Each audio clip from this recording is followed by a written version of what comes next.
Welcome back. It's time now for On the Radar, when we ask an investing professional what they're looking at in today's markets. We're back again with Allan Small, Senior Investment Advisor at IA Private Wealth. And Allan, you're focused, as you always are, on opportunities for your clients. We've seen the broad market indices, not just yesterday, but for a couple of weeks since the middle of February, so track significantly downward. Do you think there's some buying opportunities that have been unearthed? Yeah, definitely. You know, obviously what goes up really strongly comes down, unfortunately, strongly as well. And so a lot of opportunities, as we just mentioned, in the tech space. You know, you're looking at some of the big cap tech names are now on sale by quite a bit, whether it's a Google, whether it's even a Meta that I think was higher by or 20 days in a row. I think Meta went up. Now they're down about $100 a share from their all-time highs.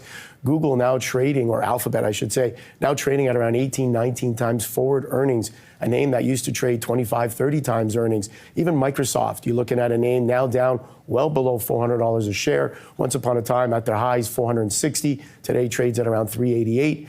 These are all names in the tech space that are a lot cheaper. But even outside the tech space, you want to look at names like Caterpillar.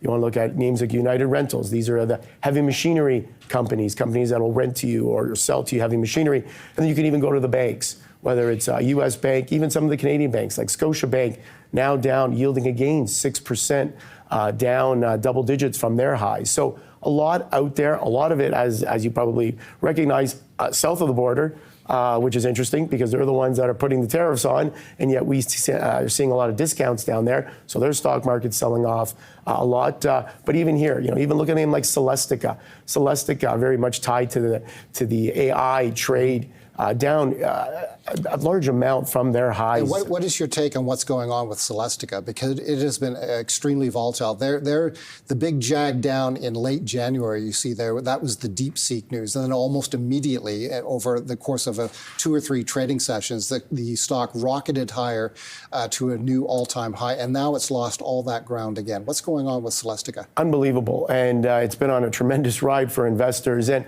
at one point, very cheap. Then it got a little bit pricey. Now back to perhaps being a bit on the cheap side, down from about $207 a share all the way down to $130. I think it's a good name to look at on dips, as you can see, but it's definitely not for the faint of heart.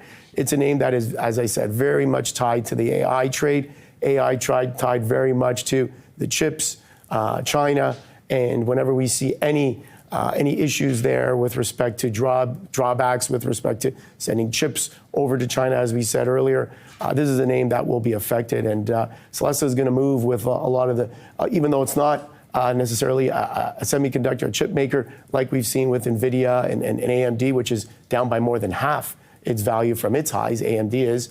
Celestica seems to be moving with those names. That's Allan Small. He's our featured guest.